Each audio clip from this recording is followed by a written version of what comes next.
السلام على المرمل بالدماء،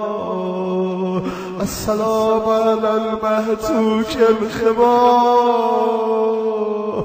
السلام على خامس أصحاب أهل الكساء، السلام على غريب الغرباء، السلام على شهيد الشهداء، السلام على قتيل الأدعياء، السلام على ساكن كربلاء،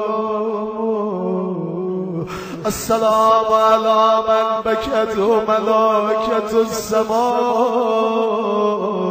السلام على من ذريته الأزكياء،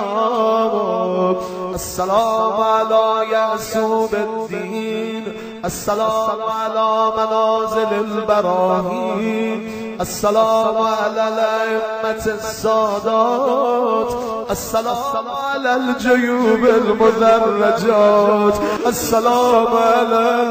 الجيوب المدرجات، السلام على الشفاء النابلات.